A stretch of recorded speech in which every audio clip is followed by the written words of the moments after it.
Assalamualaikum warahmatullahi wabarakatuh.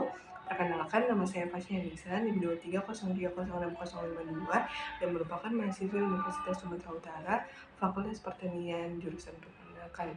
Pada kesempatan kali ini, saya akan menjelaskan tentang sintesis pembentukan telur. Yang pertama itu ada sintesis yolk atau kuning telur, yang kedua ada sintesis albumen atau putih telur, dan yang ketiga ada sintesis kerabang atau cangkang telur. Untuk memenuhi tugas mata kuliah produksi ternak unggas dengan dosen pengampu Ibu Insinyur Tati Pidiansari SPT MPIPM.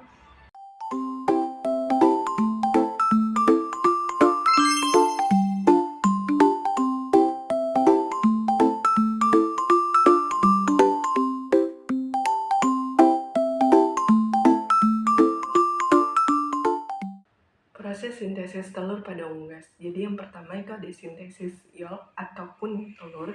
Jadi proses sintesis yolk ini dimulai dari kelenjar hipofisis atau pituitari yang terletak di bawah otak. Kelenjar ini melepas hormon gonadotropin yang berperan dalam merangsang folikel ovarium. Meskipun hormon gonadotropin ini dia tidak langsung menembus lapisan folikel, dia akan memicu pelepasan hormon steroid. Jadi hormon steroid ini yang dilepaskan itu khususnya itu ada estrogen.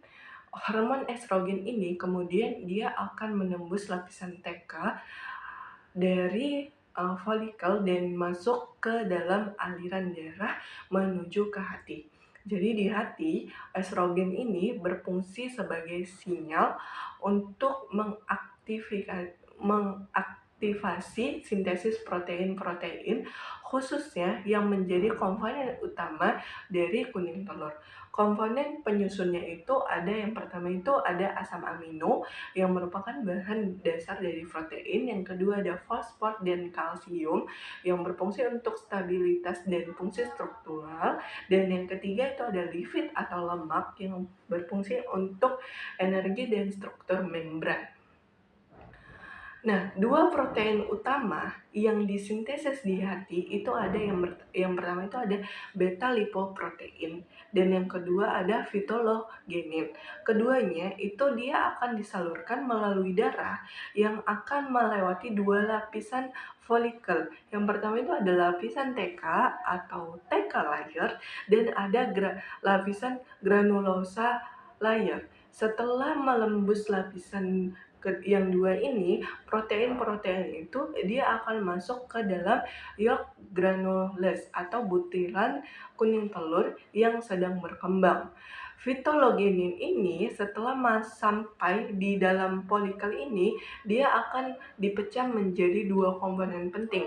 Yang pertama itu ada lipofitelin dan yang kedua itu ada fosfitin. Keduanya dia akan disimpan di dalam yolk granules untuk membentuk kuning telur yang matang. Oke, selanjutnya itu ada sintesis albumen atau putih telur. Jadi sintesis albumen itu dia dipengaruhi oleh hormon estrogen.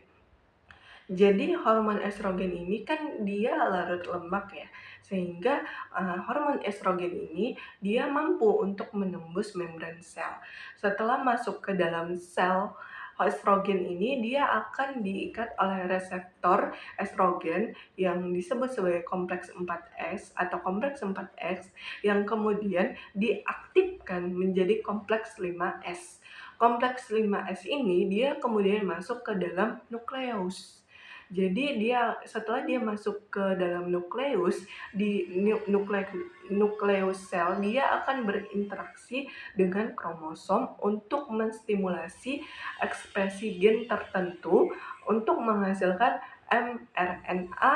Jadi mRNA ini dia akan dikeluarkan dari nukleus menuju ribosom untuk memulai proses sintesis protein spesifik dari albumen. Jadi protein-protein utama yang disintesis di sini itu ada, yang pertama itu ada ovalbumin dan yang kedua itu ada perin, yang ketiga ada ovomucoid, dan yang keempat itu ada lisozim. Yang semua protein ini dia akan disekresikan oleh saluran reproduksi unggas, terutama maktum, dan dia akan menyelimuti yolk atau kuning telur yang telah terbentuk sebelumnya.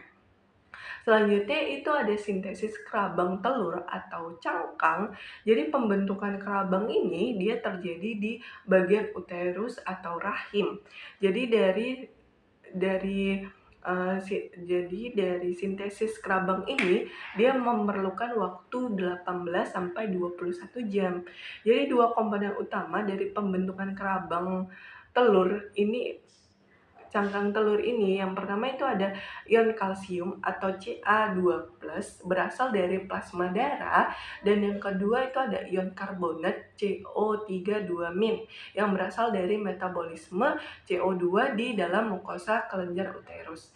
Di dalam sel mukosa kelenjar uterus, karbon dioksida atau CO2 ini dia akan bereaksi dengan air H2O membentuk asam karbonat H2CO3 dengan bantuan enzim karbonik anhidrase.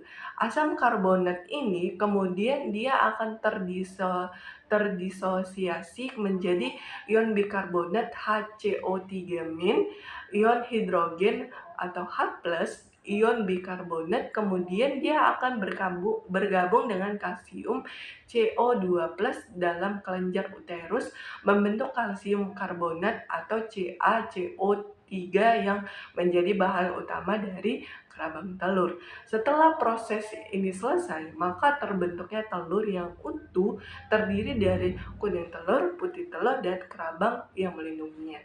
Sekian dari saya. Bye-bye.